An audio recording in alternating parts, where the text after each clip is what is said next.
Fala pessoal, estamos de volta com mais um episódio do AgroNortena Cast, um podcast onde nós convidamos alguma figura que de alguma forma está ligada ao agronegócio. Hoje eu e o Breno temos a satisfação de convidar e conversar com o Manuel Rosalino. Manuel, se apresente para nós, por gentileza, uma satisfação recebê-lo aqui. Olá, obrigado pelo convite. Para mim também é uma grande satisfação poder estar aqui participando com vocês desse bate-papo. Bom, eu sou zootecnista, filho de produtor rural, de pecuarista. Me formei na Universidade Federal de Uberlândia. Olha só. E agora eu que errei. Me formei na Universidade Federal de Viçosa. E hoje estou trabalhando na Universidade Federal de Uberlândia, mas a minha graduação foi na UFV. Tá? E lá também eu fiz meu mestrado, meu doutorado. E desde que eu terminei o curso de doutorado, eu passei no concurso na Universidade Federal de Uberlândia, onde eu estou trabalhando até hoje como professor lá na Faculdade de Medicina Veterinária e Zootecnia da Universidade lá de Uberlândia. Tá? Legal, Manuel. E o grande foco tanto da graduação, a pós-graduação aí, o mestrado e o doutorado foi focado em quê? Isso, minha área de especialização foi sempre com manejo de pastagens. Então, desde a minha graduação, no terceiro semestre da graduação, já comecei a estagiar na forragicultura, com as plantas forrageiras, e desde então nunca parei, né? Aí fiz o mestrado, o doutorado, e hoje eu ministro aulas sobre forragicultura lá na Universidade Federal de Uberlândia. Pois é, um conteúdo bem bacana, né, Marcos? Porque se a gente for analisar hoje, o que que é a base, né, da nutrição, né? A base da nutrição de ruminantes sempre foi, eu acho que vai permanecer por longos e longos anos, eu acho que nunca vai deixar de ser gramíneas, né? É o principal alimento, eu acho que é o alimento mais barato, né, para o ruminante. Com certeza, né? A nossa pecuária, a base dela é o alimento produzido nas pastagens, né? É a forragem que vem do pasto. É o alimento mais barato que a gente tem, né? Desde que a gente maneje corretamente esse pasto, Exato. né? Porque às vezes eu falo que capim é barato, pasto é barato, mas muitas das vezes esse fator, essa característica que faz o pasto ser barato, muitas das vezes também é o responsável por a gente não dar valor para o capim, não dar valor para o pasto. E aquilo que a gente não valoriza, a gente não cuida bem, né? E ao não cuidar bem do pasto, aí o barato pode sair caro, né? Então, eu falo que é uma característica que tem uma vantagem e uma desvantagem. Produzir animal a pasto é barato, mas muitas das vezes isso faz com que a gente não valorize o que é barato, né? Exato. A gente dá mais ênfase ao que tem valor, né? E aí, se a gente não valorizar o capim e o pasto, aí a pecuária não dá certo, né? Não produz bons resultados, né? Exato. Bom, e o professor no início falou um negócio aqui que me chamou muita atenção, Marcos. Sim. A questão do manejo do pasto, né? Hoje a gente vê que é um dos maiores gargalos é a pessoa acertar no ponto de entrada e ponto de saída de cada pastejo, né? De cada pastagem. Então, o que que a gente pode dizer, assim, pensando nesse período agora, professor Manuel? Que a gente está no fim do período chuvoso, né, onde o desafio vai se iniciar mais daqui a uns dias com a falta de pasto. O que que o senhor tem a nos dizer em questão de qualidade de gramínea, área de diferimento agora, nesse período? Sim, a gente está na transição da água para seca, né? E se a gente quiser ter pasto na época seca do ano, a gente, talvez até um pouquinho antes, né?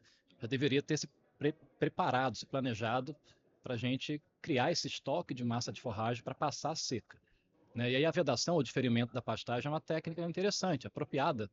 A gente pode retirar os animais de uma área de pastagem no final da época das águas, né? E essa área sem animais, o capim vai crescer livremente, sem pastejo. Vou acumular um estoque de massa de forragem para usar durante o período de seca, voltando a colocar os animais só na seca, nessa área que a gente vedou, que a gente diferiu, né? Para usar essa forragem vedada, diferida ao longo do período de seca. Então, é uma estratégia de manejo da pastagem, o diferimento ou vedação, que permite ter pasto na seca.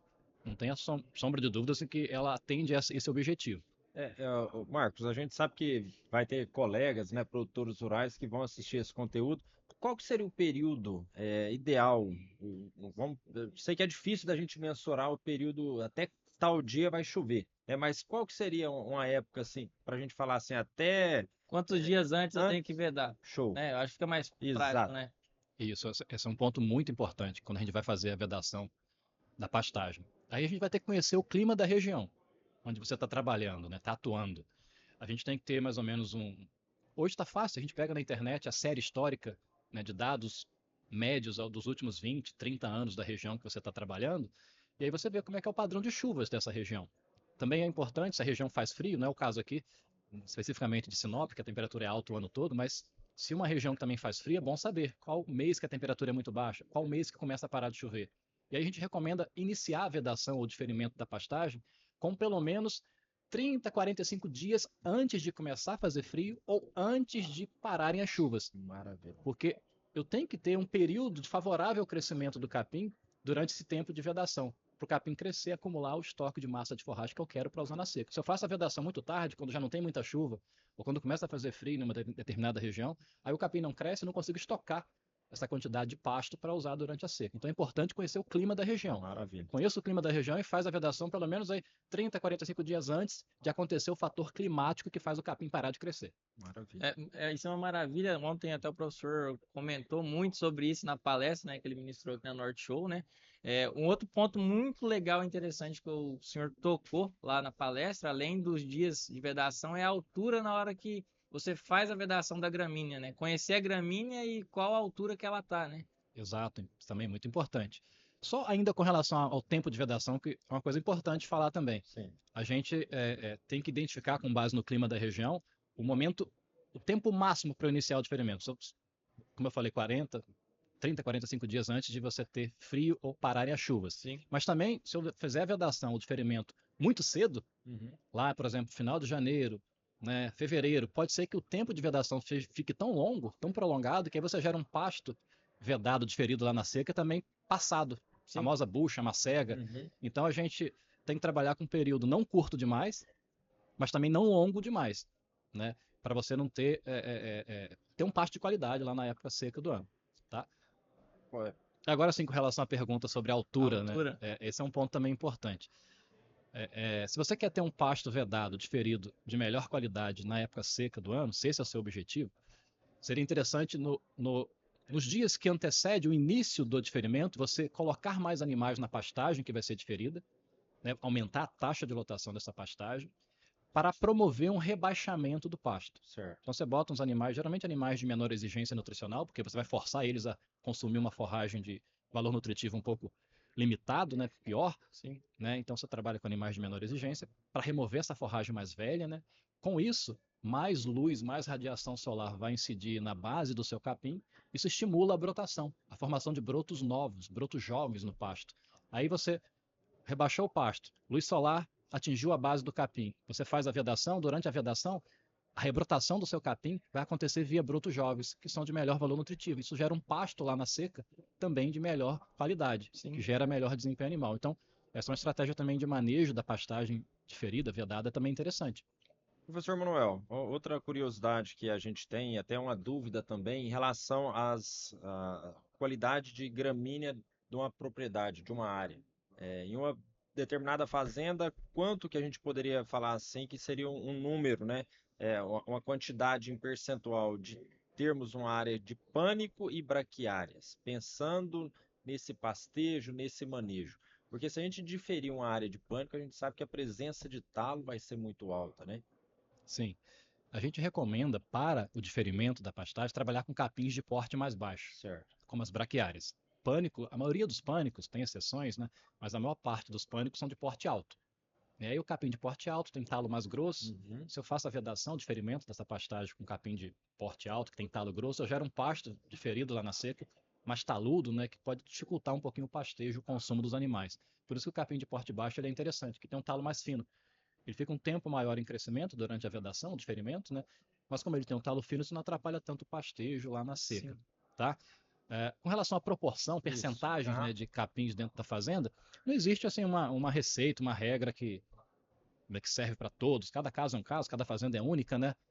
Mas é interessante ter os pânicos. Geralmente o pessoal, né, trabalha com 20 a 30% da área de pânico, Certo. explora essa área mais nas águas, intensivamente nas águas, e o restante, né, com braquiárias para usar mais na época de seca.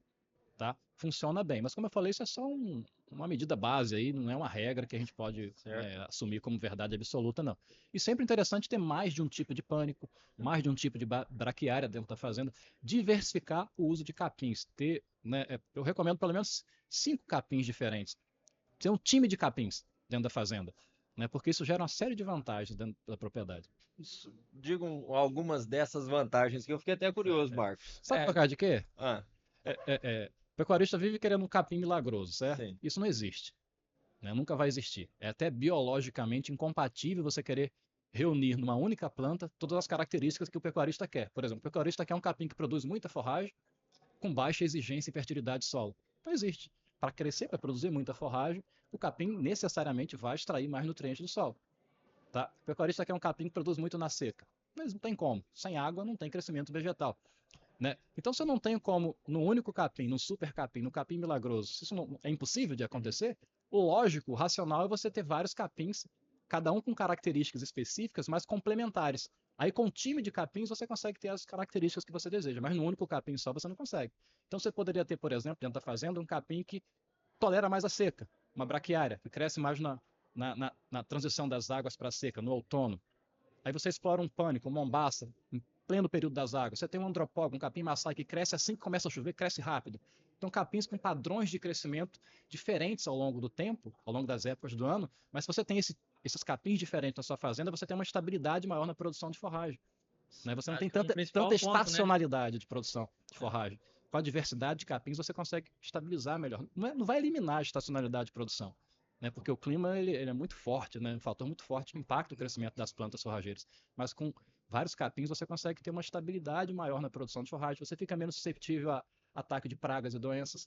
Se dá um inseto praga ou doença na sua fazenda, você só tem um único capim, toda a sua área está comprometida. Você tem vários capins, um capim tolera mais, outro nem tanto, mas você tem essa diversidade ajuda você a não sofrer tanto esses Com efeitos certeza. negativos. E um ponto legal que a gente conversou também ontem nos bastidores, né, pós-palestra, né, foi a questão de cultivares, que surgem diversos cultivares durante o ano aí, decorrer, e o pessoal fica migrando, né, dessas cultivares uma para outra. E o senhor falou ontem que a gente tem, e é o que a gente sabe, né, a gente tem que aprender a trabalhar com o material que a gente já tem, né.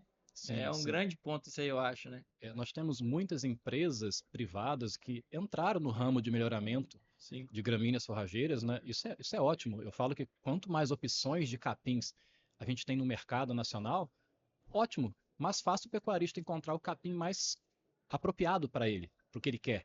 Né? Quando a gente tem essas opções, fica fácil encontrar um capim mais adequado para aquela realidade daquele pecuarista. Então isso é muito bom. Mas o que a gente não pode confundir é o fato de você ter um capim novo não necessariamente justifica trocar o capim que ele já tem na fazenda por esse novo. Certo. Nem sempre isso é a recomendação correta a fazer. Muitas das vezes o pecuarista já tem um capim mais antigo, mas não é porque ele é antigo que ele é ruim. Né? Ele pode ter um capim antigo que ainda atende perfeitamente aos objetivos dele, e se ele cuidar melhor desse capim, manejar melhor a sua pastagem, esse capim antigo, eu falo que o pecuarista ele vai se surpreender com o potencial de resposta do capim que ele tem na mão dele. Ele nem imagina o potencial do capim que um marandu, né, uma braquiarinha é capaz de gerar. Cuida bem, depois você me fala, você vê como é que esse capim responde. E muitas das vezes a gente não explorou ainda essa capacidade de resposta do capim antigo e já quer trocar por um capim novo. Sendo que, do meu ponto de vista, o mais racional, o mais inteligente, até mais barato, seria você, ao invés de pegar o recurso, dinheiro, você ia gastar para reformar uma pastagem, para trocar um capim antigo por um novo, o mais interessante seria pegar esse investimento que você ia fazer, que é alto, que é caro, Sim. usa o recurso financeiro para cuidar melhor do seu capim. Faz uma análise de solo, vê se precisa de adubação de manutenção, uma calagem, subdivide sua pastagem em piquetes para controlar melhor o processo de pastejo. Cuida bem do capim antigo e ele vai te responder muito mais. Né? Pode duplicar, triplicar a capacidade de produção com um capim que você já tem na fazenda. Claro que aí, uma vez que você explorou o máximo de resposta do capim antigo, você quer mais, aí justifica você pensar em Dá para outro materiais com lugar, né? genética que respondam mais, que produzam mais forragem, aí tudo bem, certo? Professor Manuel, uma outra dúvida que a gente tem alguns produtores que ainda tem aquela cultura de, vou plantar um pânico com a braquiária. Né? A gente vê que são pontos de entrada de pastejo diferentes. O que o senhor nos diz em relação a gente juntar uma braquiária com um pânico? E hoje também, uma outra dúvida também já complementando, a questão de mix de pastagens, que hoje já tem algumas empresas que estão fazendo esse Fazendo mix, né, esse mix. Marcos? Sim. Excelente questão. Me dá a oportunidade até de esclarecer um ponto. Eu falei do time de capins, lembra mais cedo? Sim. É importante ter diversidade de capins, mas até o momento eu recomendo que essa diversidade, esse time de capins seja feito em áreas separadas. Um capim, né, em monocultivo numa pastagem, um outro capim na outra pastagem da mesma fazenda. Então, várias pastagens, cada pastagem com seu capim específico, não em consórcio, não em Certo. mistura. Pelo menos, até o momento, a gente não tem muita pesquisa científica para dar embasamento com esses consórcios, essas misturas de capim. Tá? Eu sei que tem muita gente fazendo, e às vezes acontece na prática, né? A gente visita muita fazenda, é mais comum do que a gente imagina, né? Você ter Sim. mix de capim, mesmo porque o pecuarista faz isso não de forma intencional. É Às isso. vezes acontece sem ele querer, né? Ele reforma muitas pastagens, aí tinha uma braquiarinha. Ele botou um braquiarão, vem braquiarinha junto com o braquiarão. Ou tinha um braquiarão, botou um piatã, vem piatã, mais braquiarão. De forma não intencional, isso acaba acontecendo muito nas propriedades, nas fazendas, né? E aí a gente não tem pesquisa para estudar, para quantificar, para saber se isso é interessante, gera benefícios, quais são, né, ou não. Falta muita pesquisa sobre esse assunto, tá? Então, é uma coisa que a gente vê muito na realidade, no dia a dia, e tem empresas agora lançando produtos, misturas de Sim, semente no sim. mercado, né? Mas, como eu falei, falta ainda informação científica. Se você, né, quer fazer misturas de capins, né, você vai sair meio que no escuro, sem um embasamento científico para fazer isso, porque a gente tem pouca informação, como eu disse. Né? O que eu recomendo? Não botar misturar capins muito diferentes. Certo. O Breno comentou da questão do Mombaça com a Braquiária. braquiária, né? São capins muito distintos, diferentes, né? Um Mombaça, você trabalharia com a altura pré-pasteja de no máximo 90 centímetros de altura. Um braquiarão, 25, 30. Como é que você maneja coisas muito diferentes, né, na mesma área, no mesmo piquete? Fica difícil, né? Sim. Tem exigência de fertilidade de solo também diferente. Mombaça é muito mais exigente do que braquiarão. Então, na hora que você dá um manejo naquela pastagem, você vai favorecer um capim ou outro. Não dá para conciliar os dois, né? Esse é o problema. Então, se você, né, a linha de consórcio de capins, né, parece que se for dar certo, né, precisa de mais pesquisa, a ideia é colocar capins que tenham exigências de manejo semelhante dentro da mesma pastagem, que tenham alturas semelhantes para você manejar, que tenham exigência de fertilidade semelhante para você conseguir tratar bem daquela mistura de capins que você tem na mesma pastagem, no mesmo piquete. Se você começar a pegar coisas muito diferentes, fica difícil, com um único manejo, atender a demanda, as exigências de capins muito diferentes, né? Sim. Então, mais ou menos é essa. Essa seria a lógica, né? Quer trabalhar com consórcio, procura capins semelhantes, porque senão você pode ter problemas. E tem a questão da seletividade do animal também, né? Exato. Na hora que a gente trabalha com capins diferentes, você bota o gato para pastejar, ele pode preferir mais um capim do que o outro, né? Aí, se você for trabalhar com misturas com consórcio de capins, eu também recomendo trabalhar com pastejo rotativo, não com pastejo contínuo. Porque com pastejo rotativo, você subdivide a área em piquetes menores, você limita um pouco a seletividade do animal. Né? Se você trabalha em áreas grandes, em pastejo contínuo, aí o animal vai ser muito mais seletivo. Ele tende a escolher um capim em relação ao outro. Pastejo rotativo, você diminui um pouquinho. Não é que você acaba com isso, mas seria um método, um tipo de pastejo que controlaria melhor essa seletividade. Me gerou uma outra curiosidade aqui, Marcos. O senhor falou da questão de rotacionar, e se nessa área nossa de rotacionar ali, a gente tem temos um mix, igual o senhor falou que seria o ideal. Como que seria a questão do animal ele sair de uma braquiária e passar por um rotacionado de um pânico que, vamos falar que tá tudo no ponto ideal de saída da braquiária, o ponto ideal de entrada do pânico. O animal ele tem algum comportamento diferente quando a gente muda ele de qualidade de pastagem, professor? Certamente, né? São capins que têm genética para produzir forragem com valores nutritivos diferentes e o animal vai perceber isso, né? Quem trabalha com gado leiteiro, né? Eu falo que a vaca leiteira ela responde no dia seguinte, né? Uhum. Mudou de pasto, Então, você mede a produção todo dia, porque você tem que, né, colher sua produção, que é o leite, todo dia, você percebe isso. Com gado de corte você não percebe tanto, porque as pesagens são menos frequentes. Mas certamente a gente espera alguma diferença. Quando eu falo em ter capins, vários capins na fazenda, cada capim numa pastagem, nem separado, para não fazer o consórcio, né? Mas eu falo assim, no mesmo módulo, você tem vários piquetes no módulo. Ali sim, bota só Mombaça. O entendi. outro módulo só com Maravilha. braquiária, para não ter assim piquetes de um mesmo módulo com capins diferentes, Entendi. certo? Para você não passar por essa situação que você me Senão a perguntou. gente acaba tendo uma penalidade no desempenho dos Sim, animais, né, eu Marcos? acho que além da penalidade no desempenho, eu acho que também para projetar, né, o período de permanência em cada piquete, né, em cada pasto, se torna difícil, né? Isso. Porque o crescimento é diferente também de As cada cultivar, exigências, a né? exigência é diferente. Imagine fazer adubação, um piquete adubar mais, o piquete adubar menos. Então, no mesmo módulo, seria interessante ter um único capim. Aí você tem vários módulos na fazenda, né? Cada módulo com um capim diferente. Mas aí Sim. os piquetes que compõem aquele módulo com um único capim. Para você não ter esse problema, né? De, ao trocar um animal de um piquete para o outro, sair com um capim diferente. Agora um outro problema, não sei se já tem algum dado já científico que comprove. Nós aqui tivemos muito problema com morte súbita, né, Sim. Marcos? Não sei se Minas também Não, lá na minha região do Triângulo Mineiro, a gente não tem problema de excesso de água no solo e geralmente não temos muito esse problema. E a gente pode dizer que essa morte súbita da braquiária aí era proveniente. É, o braquearão principalmente, né, que tem Sim. esse problema da morte súbita, em condições de solo mal drenado, com encharcamento, alagamento, alguns fungos patogênicos começam a acometer a raiz do braquearão, né, e aí ele vem a morrer, né? Porque o braquearão é uma planta que não tolera solos mal drenados, né? E aí a gente começa a usar, fazer monocultivos em grandes escalas, começa a usar braquearão onde não devia, não era o capim mais apropriado, e começa a aparecer esse problema. Aí o fungo vai alastrando e vai causando a morte do braquearão. A alternativa, até onde eu saiba, como é um fungo que dá na raiz, é difícil ter o controle Sim. na parte da planta que está subterrânea, né? A alternativa é trocar a espécie, o tipo de capim que você tem na área. Então, o braquearão vai morrendo, você vai botando plantas mais adaptadas a essa condição, né? E esse fungo fica no solo por quanto tempo, né? Porque aconteceu muito, né, Marcos? O produtor, ele Região no sul do Pará, aqui no norte, nossa, muito, muito. muito. Aí ele mudou o cultivar, só que aí e aquela insegurança. Ah, se eu voltar, vai acometer novamente. Então, a gente sabe o período que esse solo teria que estar. Para voltar com braquearão de novo, Isso. a gente não recomenda, se já teve um problema com braquearão, de morte súbita na área, aí você trocou de capim. No meu ponto de vista, não seria apropriado voltar um tempo depois com braquearão, porque se já teve um problema uma vez, um ano de mais chuvas, que o solo ficar mal drenado novamente, pode acontecer de novo.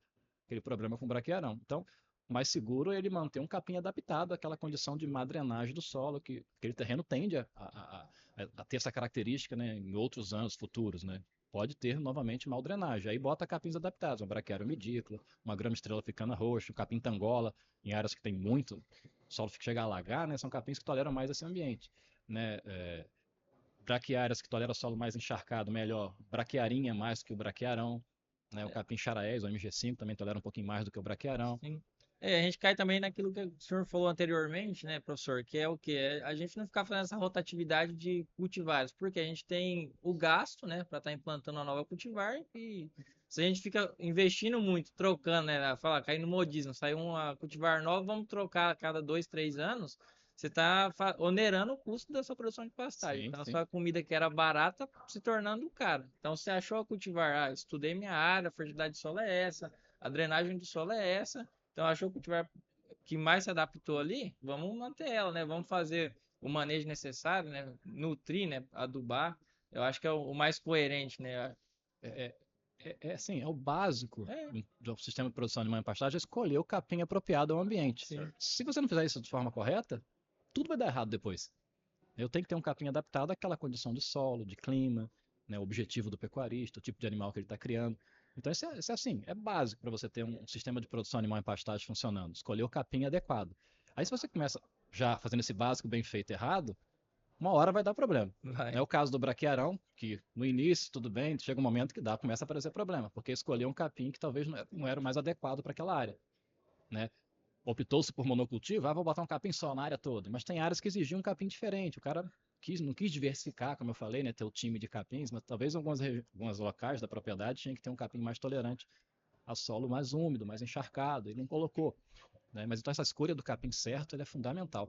Sem isso, você, né, não tem uma base boa para você ter sucesso com a produção animal na pastagem. A gente vê isso quando é feito de forma assertiva, né? Em alguns clientes nossos, tem clientes que têm pasto de 14, 16, 17 anos. No caso, é Jequitaí lá, uma área com um solo muito fértil, mas que eles fazem manutenção quando necessário, né? E você vê que é um capim que parece que faz pouco tempo implantado na área lá, é uma coisa mais magnífica, porque eles têm um manejo correto, o manejo para o gado também, entrada e saída, eles dão muita atenção nisso para não fazer uma pressão de pastejo muito grande, né, para rapar o pasto. Então você vê que as coisas alinhadas fazem a diferença, né? Não tenha dúvida. Capim tropical, que a gente usa para formar pastagem no Brasil, é planta perene. Uma vez formada e bem cuidado, ela fica por tempo indeterminado na área, né? A gente, infelizmente, está achando comum, né, tá achando normal, natural, reformar a pastagem a cada 4 anos. Mas isso não é normal. O capim foi feito para ficar muito tempo na fazenda. E a gente está perdendo essa importante oportunidade. Porque isso é um custo. Quanto mais eu reformo minha pastagem, maior é o custo de produção. Então eu tenho que explorar essa perenidade do meu capim, Sim. né, para reformar a pastagem, se necessário, a cada 20, 30 anos, porque às vezes muda o objetivo do pecuarista, pode ser que tenha um capim mais apropriado para o novo objetivo. Sim. Certo. Mas escolhendo o capim certo e cuidando bem dele, eu deveria, né, explorar a longevidade, a perenidade desse capim para reduzir o custo de produção. E outra, é arriscado reformar a pastagem. Quando eu vou reformar, tem risco. Eu posso, né, não preparar bem o solo, causar erosão, né, além de gastar dinheiro para isso. Então, se você puder manter o capim que você já tem bem cuidado, bem manejado, e ele responde muito bem, né, esse melhor manejo, você pode explorar essa longevidade, reduzindo o custo. Né, essa é a vantagem, que a gente às vezes está perdendo essa vantagem. Professor, hoje com a expertise que o senhor tem na questão de pastagem e manejo, a gente vê um outro problema muito comum, que o produtor ele quer reformar a área e ele não faz uma calagem, simplesmente vira a terra, joga semente e fala, reformei meu pasto. O que o senhor tem a dizer sobre isso? Porque na grande maioria das vezes o produtor ele não quer investir, ele quer mudar o cultivar, mas só com o simples fato de trocar É, a variedade de pasto, né, de semente. sim, eu falo que, eu sempre brinco com meus alunos, alguém tem que ser o culpado, né? E a culpa é do capim, né? Então, quando a produção de carne não dá certo na pastagem, já está com um resultado ruim, alguém tem que ser o culpado, esse capim não é bom. Aí vai, troca de capim, mas Uhum, troca de forma errada, sem certo. planejamento, sem buscar, né, às vezes, uma orientação técnica para fazer o processo de forma correta. Então, conforme você falou, Breno, né, o certo é você fazer uma análise de solo para verificar a necessidade de uma correção via calagem, uma gessagem Uhum, via gesso agrícola ou adubos na reforma dessa pastagem. Porque se você tem um solo pobre, né, e quer trocar para um capim mais exigente, fertilidade, você vai trocar de capim, 2 anos depois já está degradado de novo. Aí você fica com o ciclo dos capins, né? De tempos de 2, 3, 4 anos está trocando de capins, né? O ciclo vicioso, que nunca uhum, resolve o problema porque o diagnóstico não foi correto. O diagnóstico não é que o capim é errado, o manejo que está errado. Então a gente tem que entender qual que é a causa. O que está causando a degradação da pastagem? Geralmente não é o capim. Né? Pode ser, ele pode escolher errado o capim, né? Como a gente falou. sim. Mas muitas das vezes, né, tem capins adequados àquele ambiente, àquela pastagem, aquele terreno, aquele clima, só que ele é mal cuidado, mal manejado. E manejo, quem faz manejo? É o pecuarista, é o homem. Às vezes fica difícil assumir essa responsabilidade, né? Sim. Ele não quer assumir essa responsabilidade que o erro está nele, na forma como ele trata o capim dele. É mais fácil botar a culpa no capim, né? No clima, no preço do boi, mas nunca a gente assume essa autorresponsabilidade, ela é muito importante. Sim. Né? E como eu falei, maneja tudo. Né? O pecuarista faz o capim dele de acordo com o manejo. O resultado que o capim entrega depende da forma como ele cuida da pastagem dele. Eu brinco assim com os meus alunos também, eu falo assim, ó, diga-me como está o seu pasto que eu te direi que tipo de pecuarista você é. Porque o pasto é reflexo da qualidade do manejo da pastagem que o pecuarista adota. Uma outra dúvida que eu tenho também, Marcos, e professor, agora nesse período, final de período chuvoso, vamos pegar uma seguinte situação: um pasto, um pânico que o produtor deixou passar do ponto de corte, então bastante presença de talo, por mais que ele tenha aumentado a pressão de pastejo, igual o senhor orientou. Nesse final, antes do diferimento, aumentar a pressão de pastejo para que a rebrota seja melhor. E no caso de um pânico passado, o que o senhor recomendaria? Se o pânico já passou do ponto nessa época agora, né? Estamos agora falando aqui em abril, né? Uhum, Já estamos sim, terminando o período chuvoso do ano e entrando na seca. Né? Eu recomendaria ele usar esse pânico na seca desse jeito. Não há muito o certo, que fazer. certo. Né? Muita gente pensa, vou roçar. Isso, Né? me veio na Mas, cabeça na hora aqui. mas no meu ponto de vista, você roçar um pasto agora na entrada, na boca da seca, Aham, não faz sentido, porque pode ser que ele precise dessa forragem, embora seja de pior qualidade, mas certo. ainda, pelo menos é uma quantidade que ele vai ter na fazenda, uma forragem lá desse pânico. Mesmo passado um pouquinho, não é a situação ideal, mas é um alimento que ele tem para usar na seca. Certo. Claro que, né, nem tudo o animal vai conseguir consumir, se tiver muito talo o animal não consome, mas enfim, tem uma forragem naquela área. É melhor ter do que não ter. Uhum. Ter ela um pouco ruim do que não ter. E aí eu deixaria para, se necessário, roçar, fazer essa roçada estratégica no finalzinho da seca. Ou Entendi. bem no início das primeiras chuvas nas próximas águas. Aí sim, elimina aquela vegetação velha, via uma roçada estratégica, né, para estimular a brotação nova assim que começar a chover. E aí ajusta, controla a altura do pasto para não deixar ele passar do ponto novamente.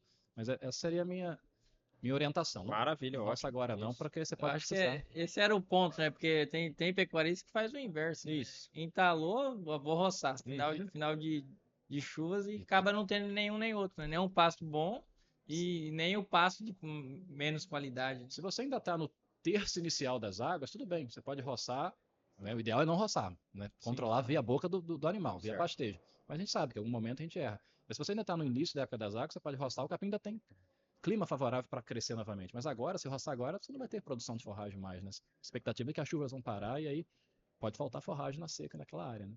Entendi. E também uma coisa, né, que foi comentada, e até depois da palestra, alguém ontem aqui no stand conversou comigo, né?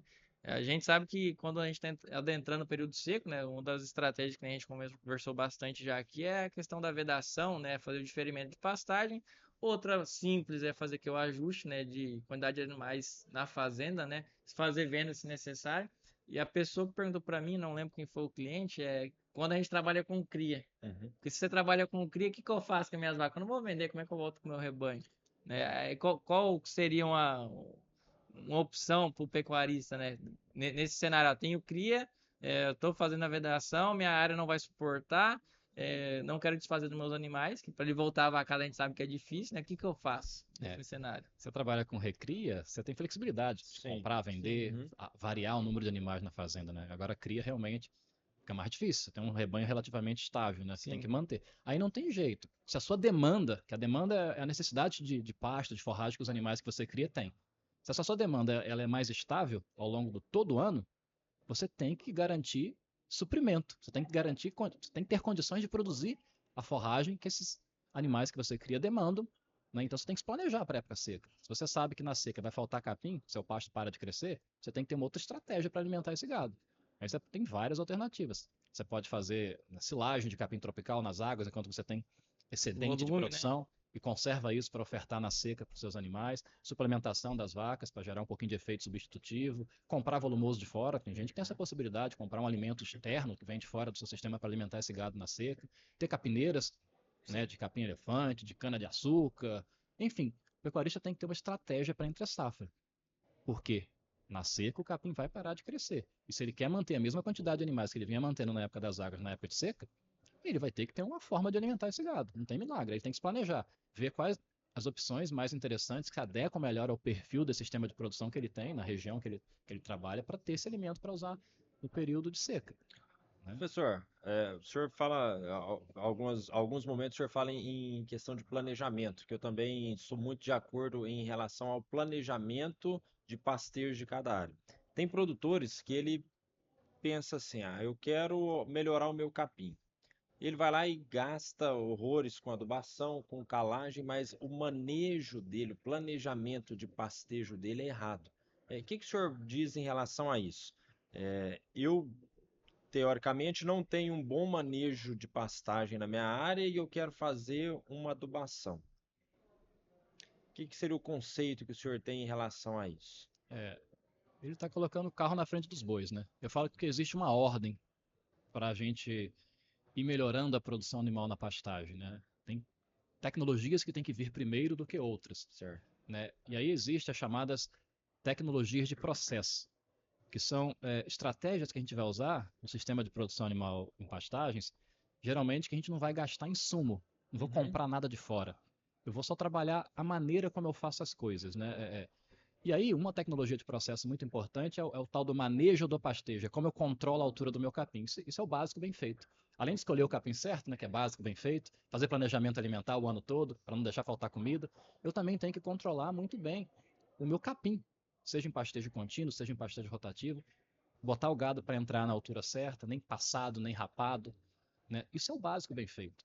Né? Então, primeiro faça isso. Antes de adubar, antes de fazer o capim crescer mais, controle o ponto de colheita ideal. O que adianta adubar? O capim cresce e ele não colhe no ponto certo. O capim fica passado, aí fala que a adubação não funciona, né? Porque ele está deixando de colher o capim no ponto certo. Então, primeiro aprende a colher bem o capim, trabalhando com as alturas corretas. Hoje a gente tem para vários capins que a gente usa nas pastagens, né? A gente tem os valores de altura que são apropriados para trabalhar na altura de entrada, altura de saída. Procure informação sobre quais são as alturas adequadas para o seu capim e maneja, controla o seu pasto nessa altura adequada. Aí depois sim pense em adubar, depois sim pense em suplementar, né? Porque essas tecnologias você vai gastar mais dinheiro. Né? São tecnologias de insumo, adubação, suplementação. E se você faz o básico bem feito antes, né, você faz um bom controle da altura do pasto, na hora que você usa tecnologia de insumo, usa adubo, usa suplemento, você aumenta o retorno do seu investimento em insumo. O suplemento, ele dá mais desempenho animal se você tem um pasto bem controlado. A adubação gera maior produção de forragem, faz seu capim desempenhar mais se o seu pasto é bem controlado. Se o seu pasto está passado ou está rapado, na hora que você aduba, que você suplementa, o resultado não é tão bom. Então, um bom controle do pasto aumenta o ROI, aumenta o retorno do seu investimento em insumos. Falando em parte financeira, Marcos, quanto, doutor, que a gente pode dizer, eu hoje tenho um manejo de pastagem redondinho dentro da minha propriedade, quanto que eu investindo, um exemplo, invisto R$ 1 em adubação, quanto que eu teria que ter de dinheiro para aumentar aquela quantidade de animal para aproveitar aquele R$ 1 investido? Excelente pergunta, né? A gente fala que quando a gente vai intensificar a produção animal na pastagem, né, a adubação é uma técnica muito fundamental, talvez, nesse processo. Para produzir mais arrobas por hectare, tem que adubar, né? E aí, a gente se preocupa muito em comprar o adubo, o insumo, mas também temos que preocupar em ter mais boca de animal para comer a forragem a mais que você vai produzir. Senão você bota tudo a perder. O pessoal fala, né, que mais ou menos você gasta 3 vezes mais com compra de animais do que a compra do insumo, do adubo. Sim. Né? Então, por isso que é interessante, às vezes, começar numa área pequena. Se você não tem dinheiro para comprar animal, adube uma área pequena, menos de 10% da sua fazenda, começa às vezes com 5%, não tem receita, né? Mas uma área pequena. A escolinha, começa pequeno, pensa grande, começa pequeno e cresça rápido. Essa é a filosofia. Então começa pequeno, uma área pequena, porque nessa área pequena você vai precisar aumentar a taxa de lotação com a adubação e às vezes você pode pegar animais que você já tem de outras áreas da fazenda, sem precisar comprar, que às vezes você não tem caixa para comprar mais animais, né? Porque como eu falei, você tem que ter um investimento. 1 para 3. É uma regra básica, certo. Né? Assim, um número médio, não é uma regra Aham. também, né? Mas você tem que gastar dinheiro com a aquisição de animais, porque você vai precisar. Você aduba, seu capim cresce mais alimento tem na pastagem. Então, se você não botar gado para comer aquele alimento a mais que você produziu, você não vai conseguir converter o seu capim adubado em carne. Né? E você não vai ter retorno do seu investimento. Então, adubar e não colher é tiro no pé. Né? Pedir para não dar certo. Por isso que eu falei, muito importante, antes de adubar, certifique-se que você está colhendo o seu capim na altura certa. Aí depois passa a adubar. Até nesse ponto de colheita, né? Uma coisa que a gente recomenda para o pessoal não errar muito, né? E colher da forma correta, o passo mais próximo do correto, do ideal, é o que a gente usa o fuxiqueirinho lá, né? Não. A gente fazer a pintura da altura de entrada nas lascas, algumas lascas, né? No piquete, a altura de saída também, né? Para fazer o controle da melhor colheita, né? Porque investir e deixar senescer, vamos falar assim, lá morrer folhas, a gente tá jogando dinheiro fora, né? Na época das águas, a gente tem clima favorável, vão controlar alongamento, produção de talo e material morto no pasto. Quero ter só folha viva, né? Aí a gente pode usar várias alternativas, né? Tem que ser uma coisa que funciona na prática, né? Que o pecuarista tem condições de fazer, né? Aí você pode usar o fuxiqueiro, régua, com o tempo o cara calibra o olho dele, né? Só de rodar na pastagem ele sabe mais ou menos, ele aprendeu, né? Ele sabe qual é a altura certa, com a prática ele pega também essas manhas, né? Então, enfim, mas o importante é controlar o pasto, não deixar aquilo ficar descontrolado. Né? Professor, lógico, o ideal é a gente colocar os animais para colher esse material no ponto ideal de entrada e tirar no ponto ideal de saída. Mas pensando num caso atípico, seria, não sei se a palavra certa, menos ruim, eu colocar, eu estou com uma situação de risco.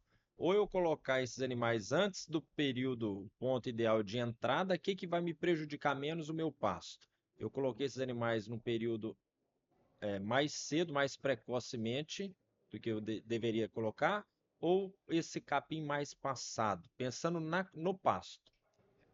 A prioridade é nunca deixar passar da altura de entrada. Certo. Existe uma altura máxima para cada capim, né? Eu dei o exemplo do Mombaça há pouco, né? No máximo 90 centímetros. Essa é a sua prioridade, não deixa passar de 90.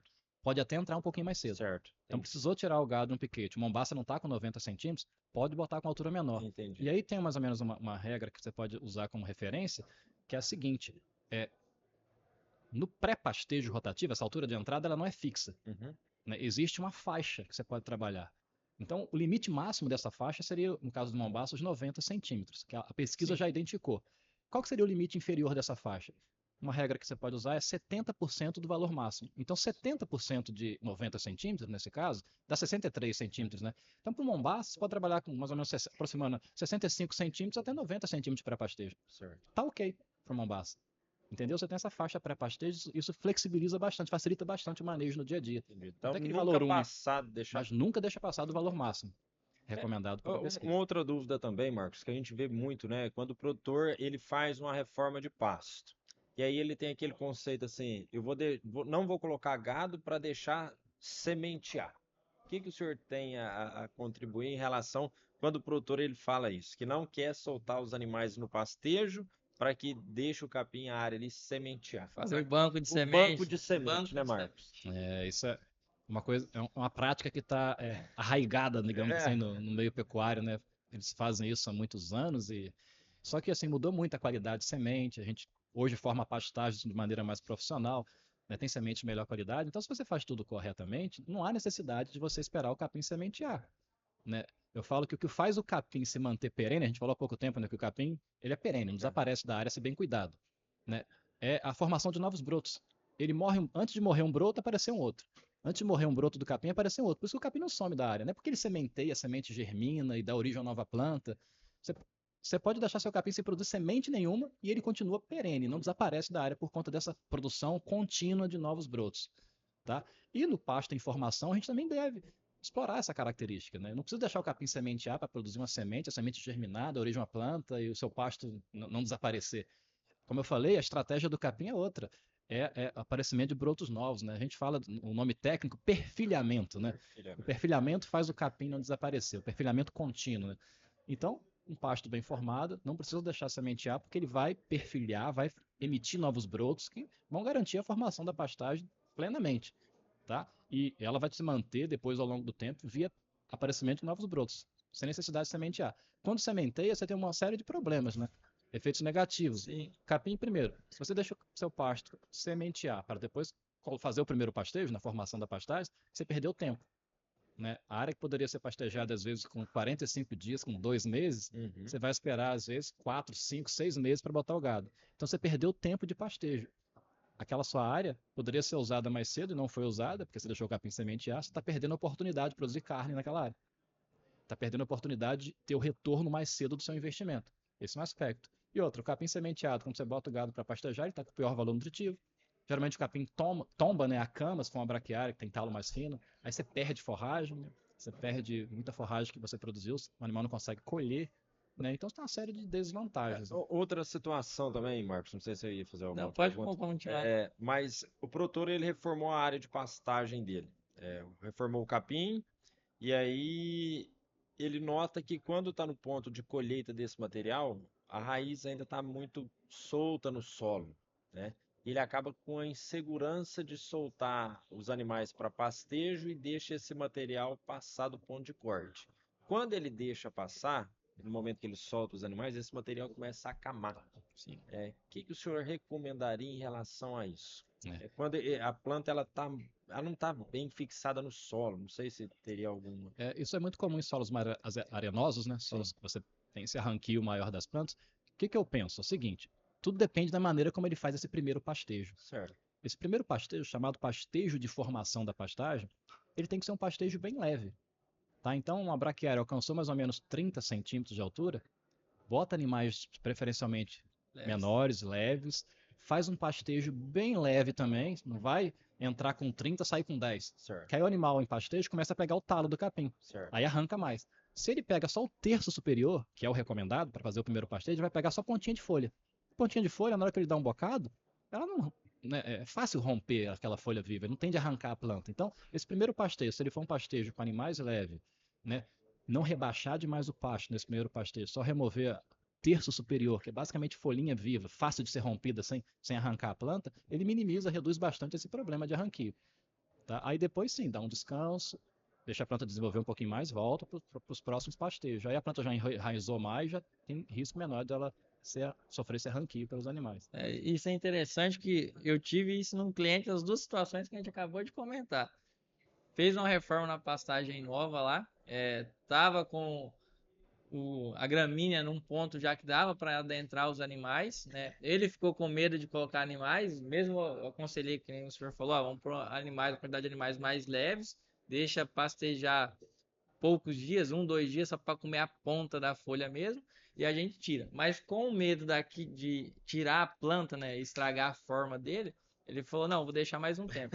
E nesse deixar mais um tempo, eu voltei lá depois de 2 semanas, que é o tempo que eu vou voltar, e falei, agora eu vou fazer meu banco de semente nessa área. É, E eu voltei, acho que tem uns 15 dias, isso já tem mais ou menos aí uns 60 dias, né? O período todo, tá tudo sementeado já.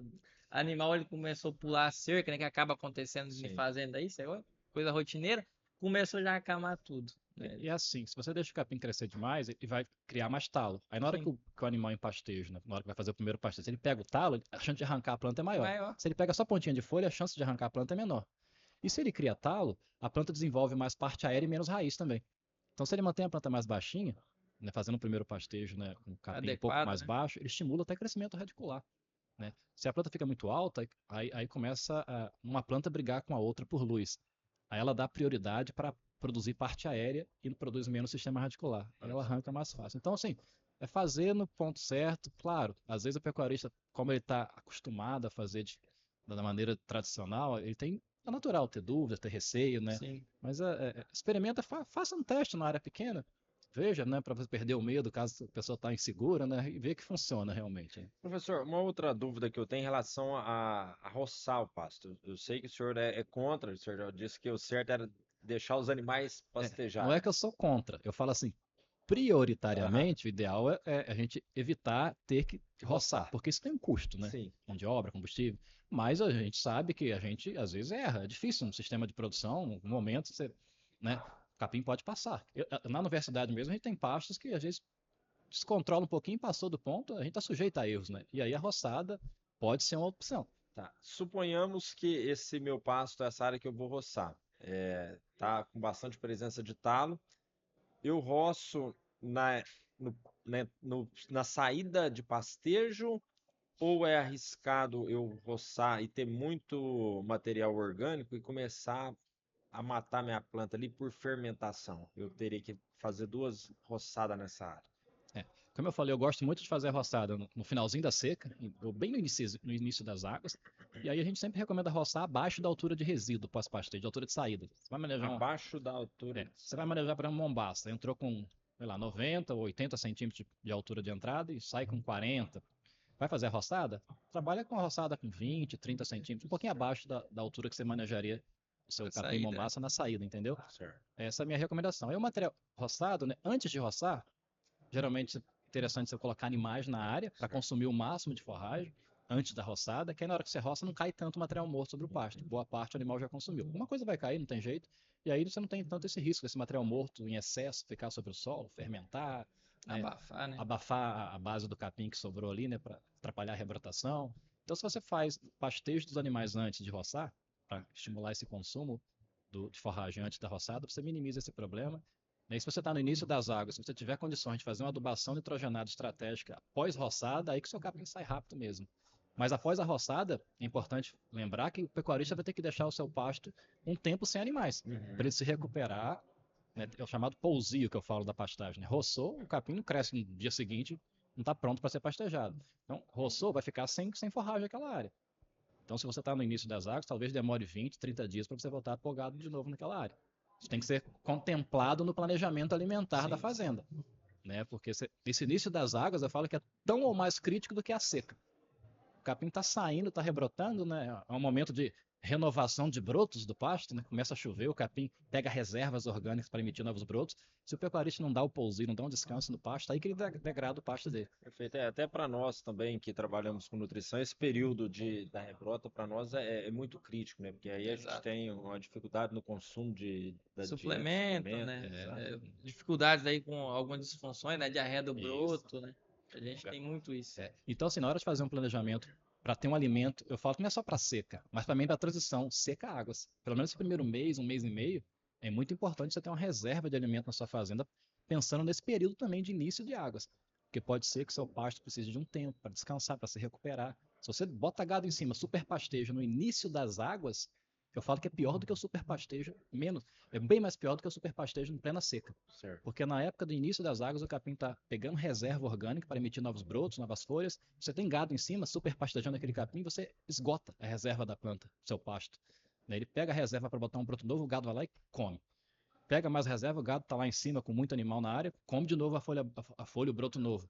E aí você vai esgotando essa reserva, o pasto pode degradar, perder força, perder vigor, aí fica solo descoberto, começa a aparecer planta daninha, Exato. a praga causa muito mais dano ao seu pasto, parece uma lagarta, uma cigarrinha, ele não tem força, não tem reserva para lidar com aquele inseto praga, aquela doença, ele fica muito mais suscetível a ter problemas. Então, esse início das águas ele é crítico para o pasto, né? É o momento que ele está matando o broto velho e formando o broto novo. Ele vai usar energia para isso. Se você não favorecer esse processo e atrapalhar esse processo natural do capim, você pode ter problema. E fora os detalhes que o senhor acabou de comentar, né? Tem a competição com as pragas, querendo ou não, acontece de ter, né? Se super pastejo vai acontecer isso, elas dominarem, né? E também a gente tem a incidência de novas pragas, tem largata. A gente teve esse ano para cá, Nossa. e sul do Pará atacou muito. Cigarrinha é o mais comum acontecer. Então, a gente tem essas adversidades. Além do manejo que a gente tem que ter, a gente tem essas adversidades que Sim. acontecem naturalmente, né? Sim, sim. Mas um pasto bem cuidado, bem manejado, ele lida muito melhor com as pragas, Sim. com as doenças. É claro que assim, não estou falando que não vai ter problema de praga e doença se você fizer o manejo na altura certa, adubar. Estou falando que isso aí vai eliminar esse problema de pragas e doenças. Mas um pasto bem manejado, bem cuidado, ele tem energia, tem reserva orgânica para lidar melhor com insetos, pragas, com doenças. Minimiza, né? Às vezes você pega um pasto que é mal cuidado, mal manejado, vem uma praga, vem uma doença, é a gota d'água que faltava para ele degradar.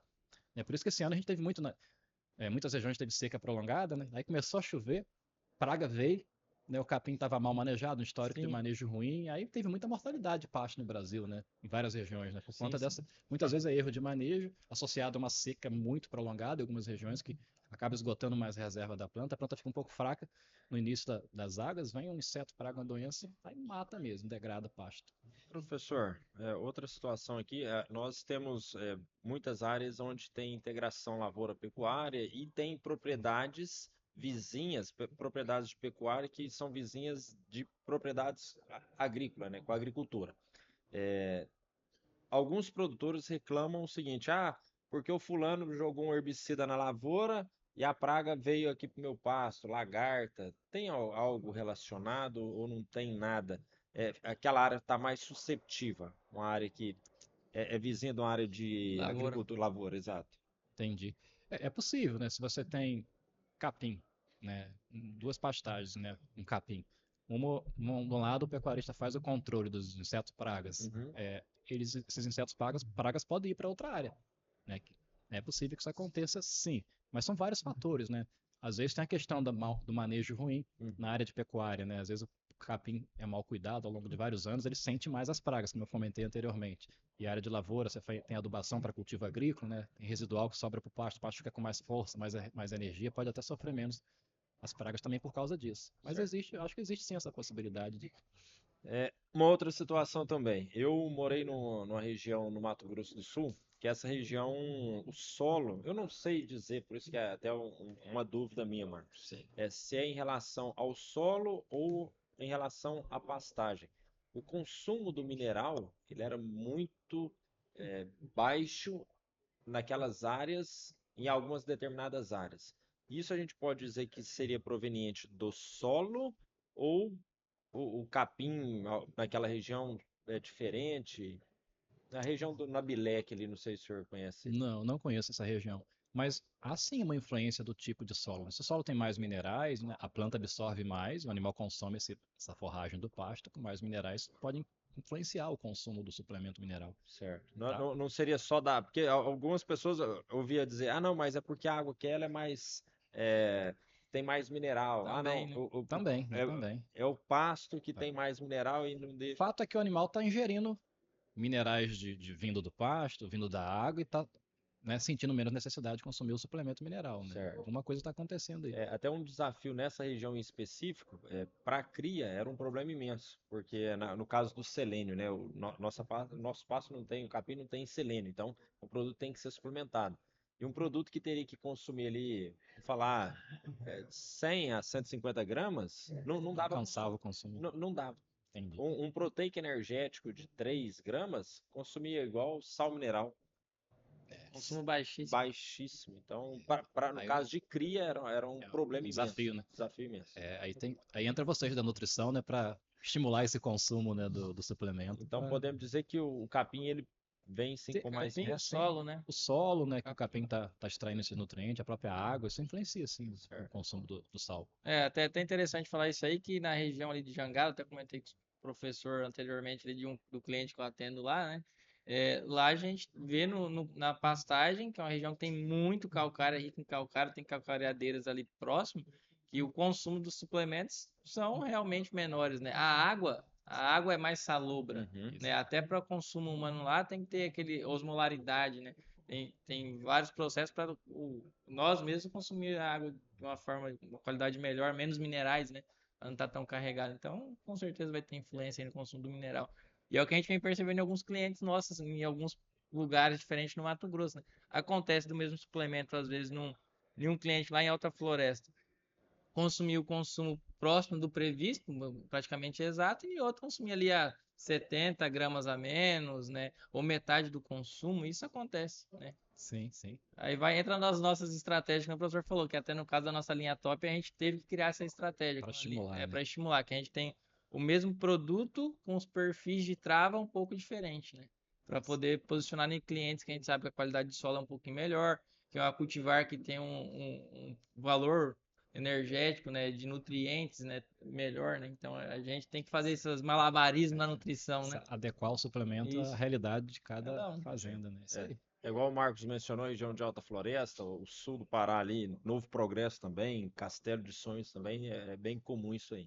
Eu sou natural do interior do estado do Rio, né? E tem regiões mais próximas do litoral, que a água também é mais salobra. O pessoal tem dificuldade também, como é que o cara não consome sal mineral, né? Porque já tem muito sal na água, né? Sim. Também isso acontece.